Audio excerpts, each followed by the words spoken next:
de leur grille indiciaire dans une nouvelle version de la convention collective des transports routiers, en plus de la signature de contrats de travail avec la prise en compte de l'ancienneté des congés de retraite, de la sécurité sociale et des accidents du travail et enfin de la protection maladie de leur famille.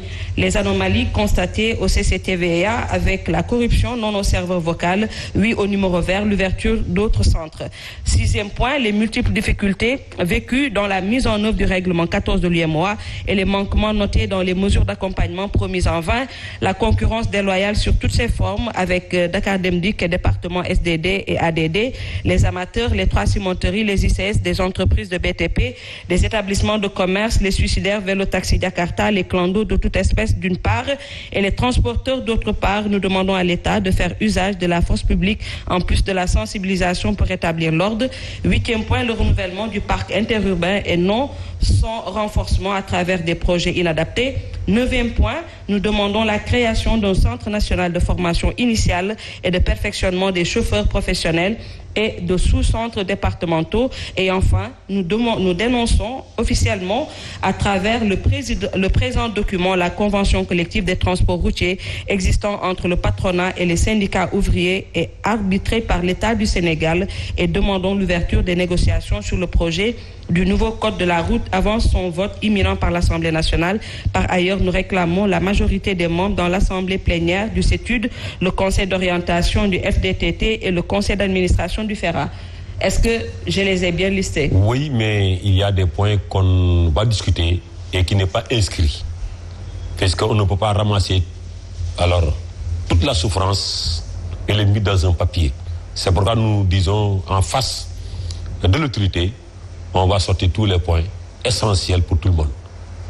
Comme tu as fait lecture, ça donne la compréhension à tout le monde. Tu es un peu différente de moi, puisque si je le disais, je peux en oublier, mais il reste des points qu'on a conservés pour discuter. Qui ne figurent pas sur la plateforme. Voilà, c'est ça le problème. Il n'y a que les 11 points-là que je viens de citer qui figurent sur la plateforme. Voilà, très bien. Parce que chacun a celui qui concerne. Très bien. On a cité certains, parce que nous avons fait le tour du Sénégal. Nous avons fait toutes les régions du Sénégal et les départements. Nous avons recensé des points qui ne sont pas inscrits. Et que la promesse, c'était, on va évoquer votre doléance. Donc, on va respecter quand on se met autour d'une table. On va évoquer tous les problèmes, puisque l'État doit régler les problèmes une bonne fois pour toutes, pour qu'on se mette au travail, puisque nous sommes là nous ne sommes pas là pour pénaliser les populations, nous ne sommes pas là aussi pour baisser le comité Sénégal, puisque nous sommes sénégalais pour tout. C'est un moyen que nous utilisons, et puis c'était le dernier recours, puisque nous avons écrit ce préavis depuis 2 mois, il n'y a pas de réaction. Jusqu'à le jour où on prenait départ pour faire une tournée. Vous parlez du 15 novembre. Voilà, le jour que où le on ministère vous a a fait convié à une rencontre. appel. A fait appel, nous avons démarré la tournée. Aujourd'hui, on va terminer le mercredi. Si nous terminons la tournée le mercredi, si vous nous faites appel, on va répondre. Mais dès notre retour, il n'y a pas d'appel. Jusqu'à le jour, hier, qu'on a déclenché la grève. Mais la grève, nous ne l'avons pas fait pour se reposer, ou bien on l'a fait pour montrer notre force, mais nous cherchons des acquis. C'est les acquis qui nous intéressent, mais ce n'est pas parce que tout le Sénégal, le secteur est mort. Aujourd'hui, il n'y a pas de mouvement que nous sommes satisfaits. Non, nous ne sommes pas encore satisfaits, puisque nous cherchons des acquis. C'est les acquis qui peuvent nous rendre heureux. Si on a ces acquis, on peut dire, à partir de ce moment, on dira que la grève a réussi. Mais si on n'a pas ces acquis, quel que soit le silence absolu du secteur, on n'a pas réussi. Alors, le cadre est composé de 14 syndicats. Oui. Vous venez de dire qu'il y a d'autres points que vous n'avez pas consignés sur la plateforme. Alors, peut-on connaître au moins des problèmes qu'on retrouve au moins dans tous les secteurs, dans ces différents segments qui composent ce cadre? Oui, vous avez peut-être des questions cruciales, en fait. Nous sommes 14 syndicats. Oui. Il y a ceux qui évoluent sur certaines catégories. Mais c'est le transport. Il y a un point qui concerne le taximan et qui ne concerne pas le colporteur. Et ils font partie de cette grève. C'est pourquoi nous avons segmenté tout. Pour que chacun se voit dedans. Pour que, à la sortie de cette réunion, que tout le monde se sent que vraiment les résultats, voilà les résultats. Pour éviter, je le répète, pour éviter de parler avant la discussion, puisqu'on peut citer ce qui est inscrit.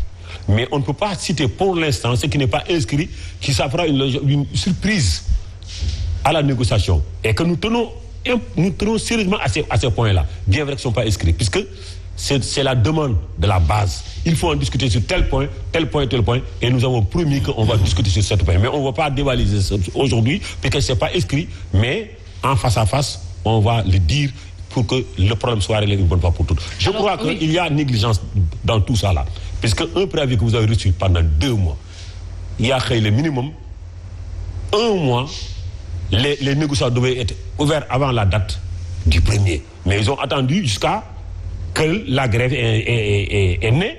À partir de ce moment, on cherche des négociations. Là, nous répondrons, puisque nous faisons une grève pour nous faire écouter et chercher des solutions auprès des autorités. Nous n'allons pas refuser d'y répondre. Mais je peux dire que c'est un peu tard.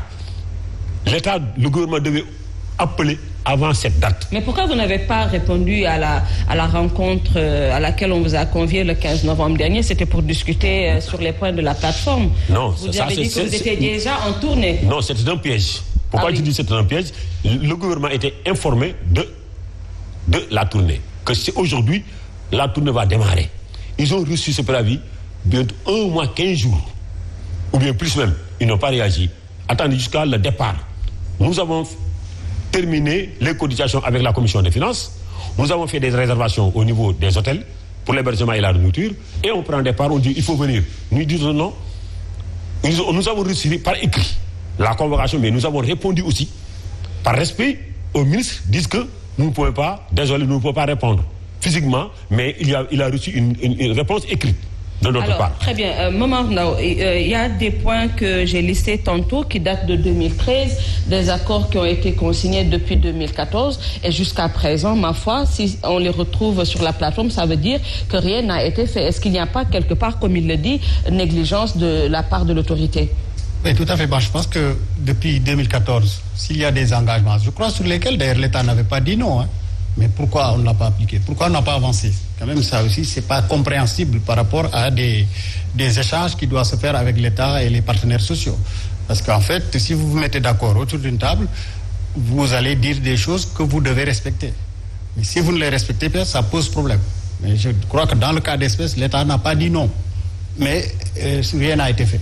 Et ça, je suis tout à fait d'accord avec Gora qui dit qu'effectivement, il n'y a pas eu donc de... Malheureusement, on aurait dû avoir sur ce plateau le directeur des transports, mais à cause d'une réunion qui devait se tenir, il n'a pas pu venir. Mais j'ai entendu ce matin dire qu'il y a eu des points d'accord. Voilà. Il y avait même des accords qui ont été signés avec les transporteurs, mais malheureusement, les transporteurs les ont consignés encore sur cette plateforme. Peut-être qu'ils nous... Oui, c'est pourquoi je dis l'État n'a pas dit non, mais rien n'a encore été fait de manière à résoudre l'ensemble des problèmes qui ont été soulevés. Je pense que ça, c'est un problème.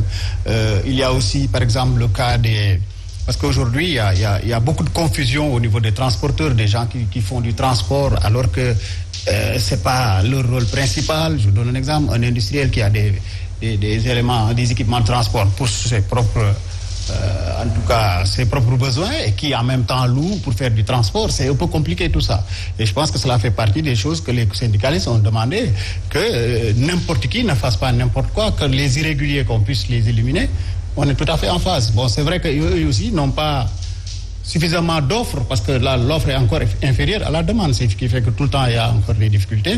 Mais sur ce point-là aussi, je pense qu'ils ont raison de demander à ce qu'il y ait un assainissement du secteur et que les irréguliers soient enlevés. Ça aussi, c'est un élément important. Bon, pour ce qui concerne aussi les éléments, je regarde leur plateforme sur, par exemple, les salaires, la convention collective, etc. Bon, c'est vrai, il y a une loi d'orientation donc de 2020 sur le secteur du transport qui est d'accord sur cela aussi. Mais en fait, il faut y aller. C'est-à-dire que ça ne sert à rien à l'État de dire je suis d'accord, mais si on n'avance pas, c'est comme si on n'est pas d'accord. Je pense que ça explique aussi.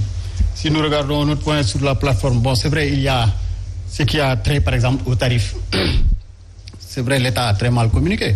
Parce que si, par exemple, il y a un accord avec un prestataire pour faire ce qu'on appelle les types de transport, et que cet accord est fait sur une base, un premier calcul. Si le calcul est faussé, il faut le recalculer, mais il faut impliquer aussi ceux à qui les conséquences seront appliquées. C'est-à-dire que si aujourd'hui on doit l'appliquer aux consommateurs, aux transporteurs, il faut qu'ils soient impliqués dans la chose, ou en tout cas qu'ils reçoivent l'information pour comprendre pourquoi les prix passent de X à Y. Donc là aussi il y a un problème de communication qui n'a pas été réglé. Si nous regardons aussi sur la plateforme par rapport au règlement 14, c'est-à-dire la charge à l'essieu, le problème de fond c'est que un véhicule peut ne pas dépasser la charge maximale autorisée, mais si le véhicule est mal chargé, vous dépassez la charge à l'essieu. Donc là, il est important aussi de former les transporteurs, ou en tout cas ceux qui vont charger les camions, pour qu'ils équilibrent le chargement. Parce qu'à ce moment-là, vous avez 10 tonnes, mais sur les 10 tonnes, vous avez un dépassement sur l'essieu arrière ou l'essieu avant. Parce que vous n'avez pas respecté le chargement. Donc, pour vous, vous avez mis 10 tonnes et on vous dit que vous avez dépassé. Donc, là aussi, cela demande des éléments de formation pour accompagner ceux qui chargent les véhicules. Je pense que c'est important aussi. Si nous regardons aussi le renouvellement, oui. Voilà, je voudrais vous ajouter par rapport au système de pesage acier, ce n'est pas un problème de formation des chargeurs. Il y a un problème de fiabilité des machines. Oui, parce qu'aujourd'hui, vous venez, pour comprendre, je prends un exemple, vous avez 20 tonnes avec toi. On vous dit, oui, RAS, mais vous payez 2000 francs frais d'entretien. Demain, tu peux venir avec 19 tonnes, on vous dit, vous avez fait un dépassement de 2 tonnes. Il faut débarquer les 2 tonnes et il faut payer les pénalités plus les 2000. Nous avons dit non. Une machine, c'est une machine. Il y a des sacs. Quand j'ai transporté du ciment, il faut le calcul. Moi, je ne peux pas sortir d'une industrie. La commande, c'est 20 tonnes. Et je sors dans l'usine avec 22 tonnes. Or que nous avons payé 20 tonnes. Est-ce que l'usine va permettre que je sorte avec 2 tonnes de plus? C'est impossible. C'est la fiabilité des machines. Ensuite, nous réclamons l'annulation des 2000 francs. Puisque Afripostal a signé un contrat avec l'État du Sénégal pour l'entretien. C'est les 2000 francs qui payent ce service. Or que nous ne sommes pas demandeurs. Un service demandé doit être rémunéré. Mais nous n'avons pas demandé d'être pesé. Donc c'est l'État qui a demandé que les camions soient pesés. Donc c'est l'État qui doit payer ces services. Nous avons dit non. Ou bien, celui qui a fauté, il a fait un dépassement. Lui, il paye l'amende plus les 2000 francs. Mais moi qui est en règle, je ne dois rien payer. Ensuite, les 2000 francs nous portent préjudice. Même les camions qui transportent bétail. On n'a jamais vu un camion qui a fait un dépassement de poids avec les bétails, avec le foin, avec tout ça là. Mais on vous exige de passer, ou bien les camions de sable mer. Il n'y a pas de sable plutôt. Il n'y a pas un camion qui a fait un dépassement. Mais c'est les 2000 francs qui cherchent. Allez-y vers les carrières. Les rotations des camions de sable. C'est des milliers. Chaque passage, c'est 2000 francs. Chaque passage, c'est 2000 francs. Ça, c'est de l'arnaque. Nous avons dit, le but, c'est quoi? C'est arrêter les surcharges. Mais je suis en règle. Faut me laisser circuler librement, mais il faut payer les 2000 francs frais d'entretien. Ça, c'est un problème. Allez terminer rapidement, oui. M. Mamadou. Alors, moi, je pense qu'aussi, il y a un autre élément qu'il faut tenir en compte. Si le transporteur va, par exemple, à l'industrie, charger son camion, l'industriel lui met 10 tonnes. Si on arrive au niveau du pont bascule et qu'on dit qu'il y a un dépassement de 2 tonnes, il faudrait que l'industriel qui a mis plus que ce qui a été, en tout cas, puisse aussi d'une manière ou d'une autre être responsable. Sanctionné aussi. Sanctionné. Parce que c'est ça qui est équilibré. Voilà. Mais si aujourd'hui vous amenez votre camion, l'industriel vous achetez 20 tonnes, il vous met 20 tonnes, vous quittez l'industrie, pour vous avez 20 tonnes, vous arrivez, on vous dit vous avez un dépassement de 2 tonnes. Alors que vous n'avez fait aucune manipulation, aucun élément. Donc je pense qu'aujourd'hui, ce qu'on doit faire, c'est la traçabilité entre le moment où l'on charge à l'industriel, de sorte que, par exemple, si on charge, on met une bâche avec un seau, donc de sorte que ça montre que personne n'y a touché. Quand ça arrive au niveau donc du pesage, on vérifie le seau. S'il est intact, à ce moment-là, s'il y a un dépassement, c'est l'industriel qui Pardon, pour le compte des conteneurs, les conteneurs scellés. Oui. Il faut des surcharges. Vous avez un conteneur qui est pesé au niveau du port. Oui. Un poids normal. Je le transporte. Je viens au niveau du port, on me dit que vous avez un dépassement. Or que ça a été plombé. Oui. Voilà. Ça, c'est un problème. C'est ça. Il faut retourner vers la carte de départ. Exactement. Il faut demander, puisque c'est une marchandise sous douane, il faut retourner au port pour laisser le conteneur. Ça pose problème. Et alors, les camions citernes aussi. Oui. Alors, Maître Massokhna Kane, vous conviendrez avec moi que le secteur du transport routier dont on parle, c'est un secteur à problème avec une grande désorganisation, mais est-ce que l'État est le seul responsable? Assurément non, mais je voudrais d'abord... j'ai assisté avec beaucoup d'intérêt au dialogue entre les deux. Oui. Et ça a pris du temps. Je voudrais simplement dire, comme vous l'avez dit, que les responsabilités sont partagées. C'est évident. J'ai parcouru la presse aujourd'hui pour voir quels étaient les points de revendication des syndicats qui étaient en grève. Du cadre, oui. Je dois d'abord encourager et supporter les populations qui ont beaucoup souffert, aussi bien les élèves, ceux qui vont au travail, et même les malades qui vont dans les hôpitaux, qui ont payé cette grève, alors que c'est une bataille entre l'État et les syndicats des transporteurs. C'est un peu comme quand deux personnes se battent, l'un prend en otage les populations, on le met devant, au lieu de tirer sur l'adversaire, on tire sur les otages. Nous sommes des otages. Et ça, c'est ça que je déplore. C'est pourquoi je voulais savoir quelles étaient les raisons de cette grève, parce que Gora Khouma nous a habitués. Gora Khouma nous a... Laissez-le terminer, s'il vous plaît. Gora Khouma nous a habitués à vraiment d'argumenter des choses qui tiennent debout. Alors, j'ai essayé de parcourir la presse, j'ai pas vu les 11 points. Et vous les avez listés. Et j'ai pris rapidement des notes.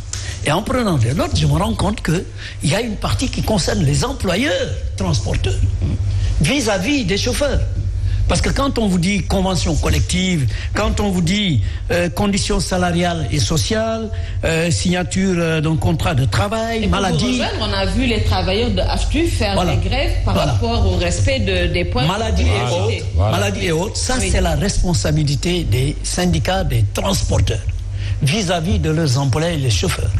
Donc l'État doit veiller à ce qu'on applique cela entre ces deux-là. Mais la responsabilité principale, c'est l'employeur. Donc c'est le transporteur. Donc ça c'est... Bon, je vois la concurrence déloyale, ça c'est vrai. Ils sont concurrencés par tout le monde maintenant. Il y a même des particuliers qui utilisent leur voiture hors des heures de travail. Tout le monde, et même les tchak-tchak. Oui. Ça, il faut vraiment mettre fin à cela. Tout à fait. Ça va être un combat dur, mais il faut le mener pour protéger ces gens qui ont investi. Parce que vous savez, le transport public de voyageurs, c'est une mission de service public. Normalement, c'est l'État qui doit l'assurer. Comme en France, comme partout, c'est l'État qui doit l'assurer. Mais au Sénégal, comme l'État ne peut pas le faire, l'État en fait une partie à travers l'ex-Sotrac devenu Dakar Dem Dikk, dans des conditions illégales d'ailleurs, mais on a laissé le plus gros du travail aux transporteurs privés qui investissent. Normalement, l'État doit les soutenir.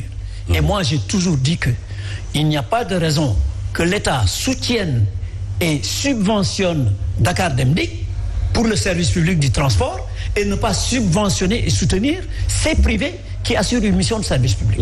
Ça, déjà, c'est un problème.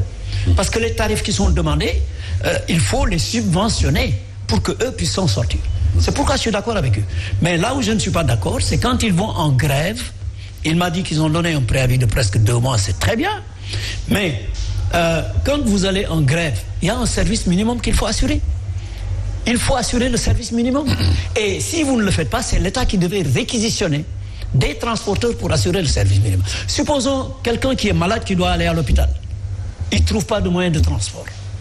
Il ne peut pas aller à l'hôpital. C'est grave. Donc il y a un service minimum que vous devez assurer. Les cours ont vaqué parce que tout simplement les élèves vous voyez le préjudice qui est causé aux populations qui n'ont commis aucune faute. C'est l'État qui n'a pas respecté les accords, d'accord? Et je pense que il faudra nous associer à vos combats. Parce que si vous vous battez contre l'État, c'est nous qui payons les pots cassés. Donc je pense qu'il faut toujours nous tenir au courant de ce que vous faites, vos droits, pour qu'on puisse nous aussi, si vous avez raison, de nous battre à côté de vous. Parce que c'est dans l'intérêt des populations. C'est pas seulement dans votre intérêt.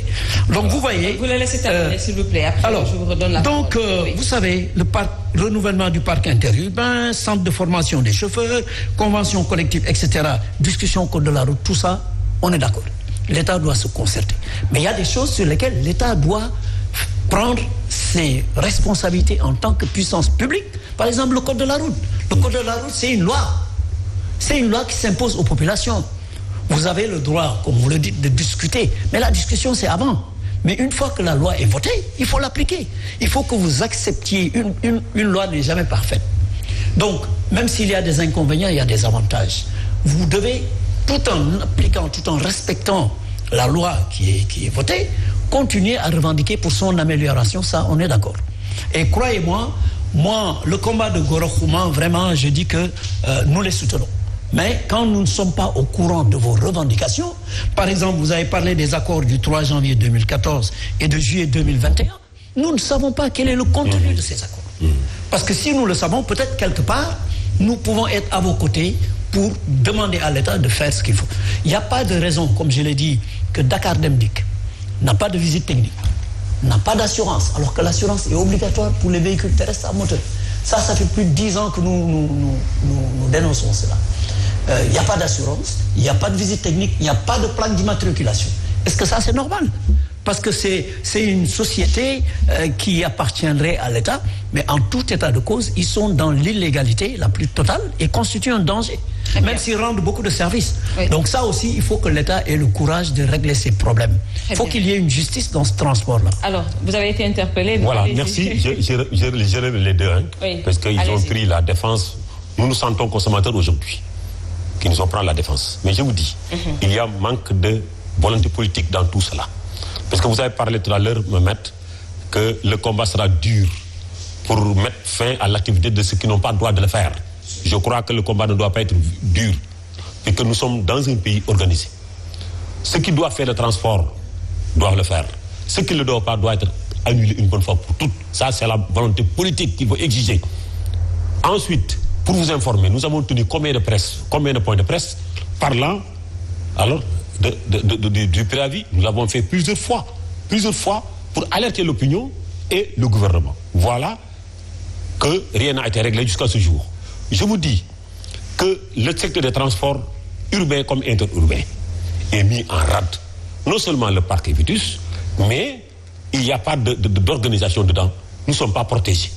Et que l'État, ou bien, je peux dire que l'État veut aussi amener des véhicules pour nous concurrencer et que nous vivons pas de la même dimension. Les Jakarta que vous voyez, les Tchak-Tchak, ils ont envoyé le marché du transport. Les Wargaïne, les Warseg, je ne sais pas là, ont envahi le marché et personne ne dit rien du tout.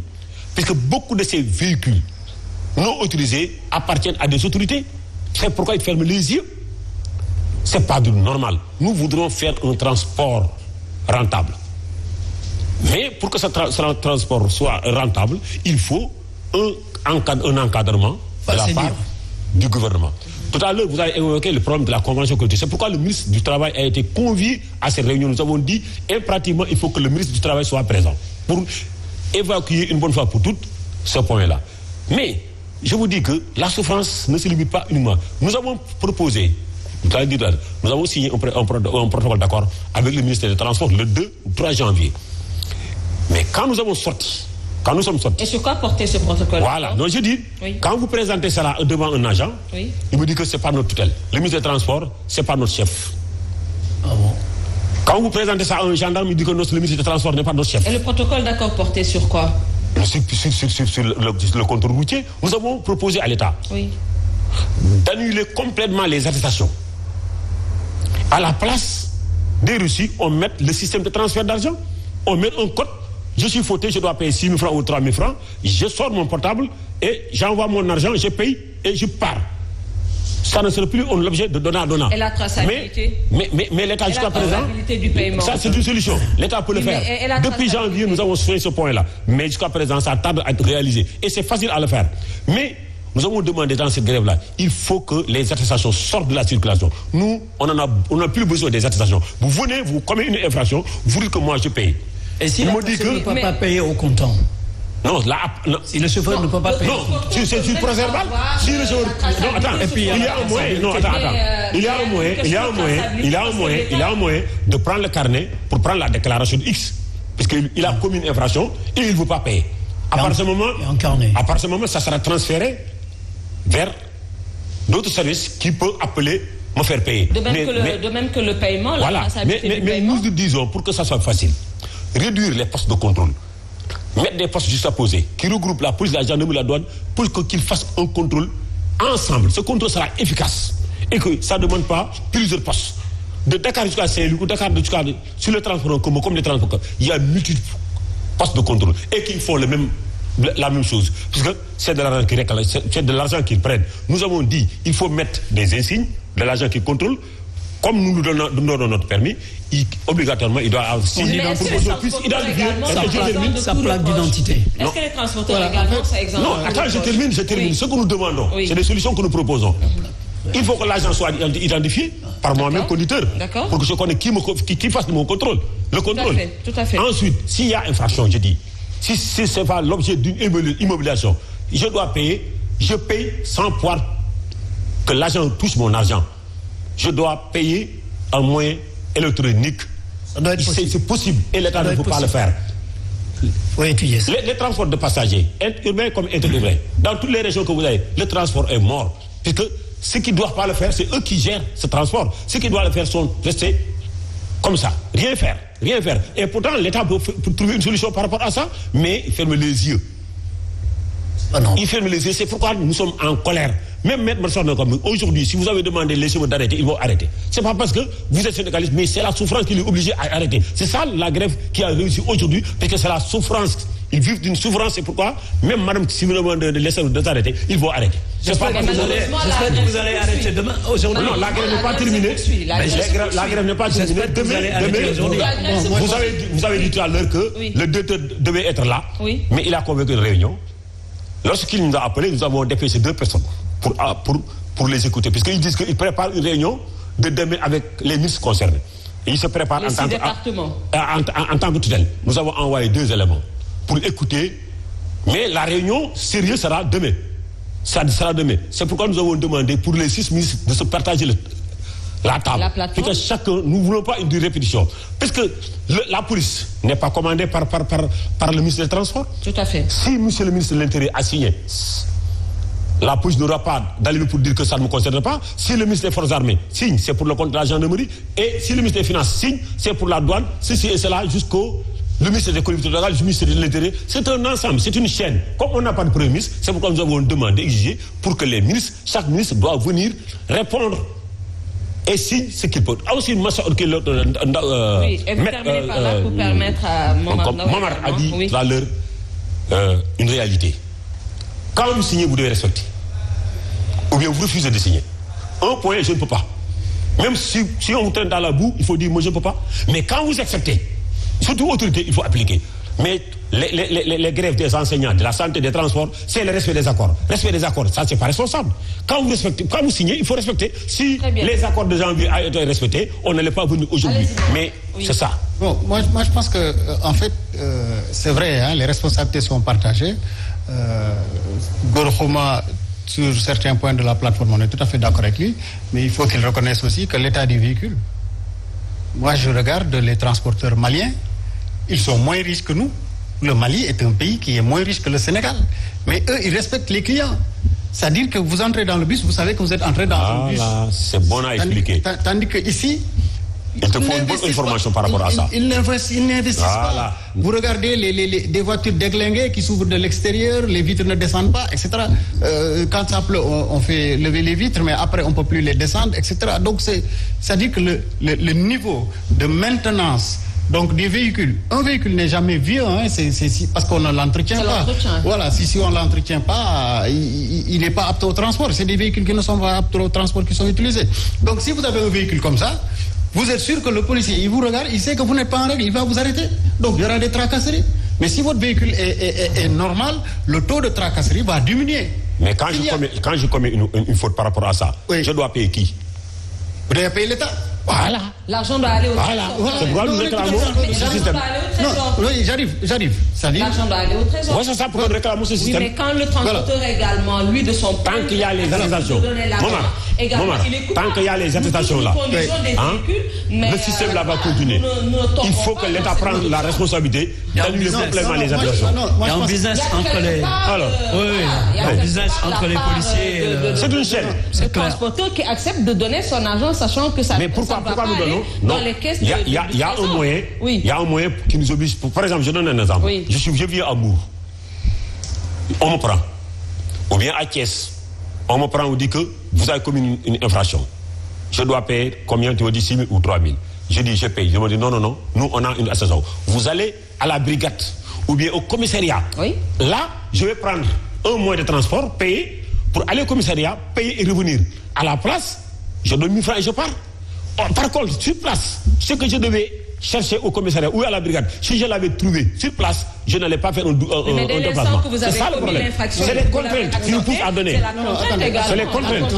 Attendez, oui, on le laisse terminer. On ne peut pas vouloir quelque chose et son contraire. Voilà. Si le monsieur vous donne une attestation et vous dit d'aller payer là où vous devez aller payer, mais c'est parce que c'est encore plus sûr d'aller payer là-bas que de payer avec le monsieur qui va... Non, s'il avait le reçu. Il devait avoir... Il y a un reçu, il y a un cadeau reçu au commissariat. Il devait avoir aucun reçu avec lui. Non, attendez, je termine. Je crois que j'ai coupé personne. J'explique. Et voilà. Si aujourd'hui, vous payez... Si l'agent verbalisateur est un percepteur, mais il va se trimballer avec de l'argent. C'est pour des questions de sécurité qu'on dit il faut aller payer au commissariat. À ce moment-là, vous êtes sûr que l'argent est allé sur un lieu vraiment qui est conçu pour ça, etc. Maintenant, si vous ne voulez pas aller au commissariat et que vous donnez 1000 francs, mais ça, c'est vous-même qui le faites. Ça ne devait pas se passer comme ça. Non, mais attendez, je vous explique. Laissez-le terminer, s'il vous plaît. Attendez, tout ça, c'est des choses qu'on peut améliorer. Voilà. Mais, à mon avis, il est plus juste d'aller payer au commissariat que de payer l'agent. C'est pas logique. Mais l'agent doit avoir le carnet avec lui. Mais non. Si. Attendez, je termine. Nous, on parle plus maintenant de carnet. On parle maintenant de moyens de transfert d'argent. Attendez. Le moyen de transfert d'argent, c'est une très bonne chose. Voilà. Massokhna vous a dit tout de suite, si par exemple le monsieur n'a pas de liquide sur lui, etc. Là, il y a un moyen aussi. Mais à ce moment-là, dans tous les cas, dans tous les pays organisés, on vous fait un PV. C'est ça le problème. Vous allez payer après. Oui. Ou bien vous payez par un système, par exemple... Non, si vous refusez, si vous n'avez pas de liquidité. Très rapidement, vous voilà. J'ai pas terminé. Non, attends. Il a évoqué un point important que je ne veux pas laisser. Il a parlé de... Il a parlé, madame, écoutez, l'émission, j'ai un rôle important à jouer. Il a parlé de problème de renouvellement, il a parlé de l'exemple des Maliens. C'est ce que nous demandons à l'État du Sénégal. L'État du Sénégal ne donne aucun... Non, attends, c'est très important. Non, laissez-moi ce que je dis. C'est très important. Et qu'eux, ils se défendent les populations, c'est nous qui ont des problèmes. Laissez-nous la chance de pouvoir nous défendre. Je dis que nous demandons à l'État du Sénégal d'être protégé. L'État ne donne personne de l'argent, mais nous demandons un encadrement. Merci à vous, Gouroukouma, président de l'Union des routiers du Sénégal, porte-parole du cadre unitaire des syndicats du transport routier. Malheureusement, on est arrivé au terme de l'essentiel. Malheureusement, on n'a pas pu tout dire. Maître Massokhna Kane, président de l'association SOS Consommateurs, je suis vraiment désolée. Momar Ndao, président de l'ASCOSEN, Association des consommateurs du Sénégal. Chers téléspectateurs, c'est tout pour l'essentiel de ce jour. Dans quelques minutes, je vous retrouve pour la grande édition du soir. À tout à l'heure.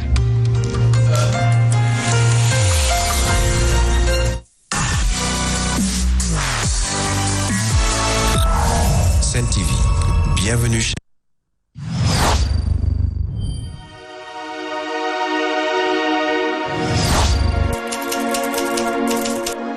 foo ngeen mënti nekk ci àdduna ci suuf mbaa ci jaww ji ànd leen ak seen groupe de presse leader D-Média téléchargez l'application D-Média ci Play Store wala Apple Store ngir wéy di déglu ak seetaan seen émission en direct en VOD ci Zik FM wala Sen TV taamu leen sunu page YouTube lire seen journal Tribune ak seen site d'information actunet.net D-Média dafa bokk ci yéen D-Média sunu yëf.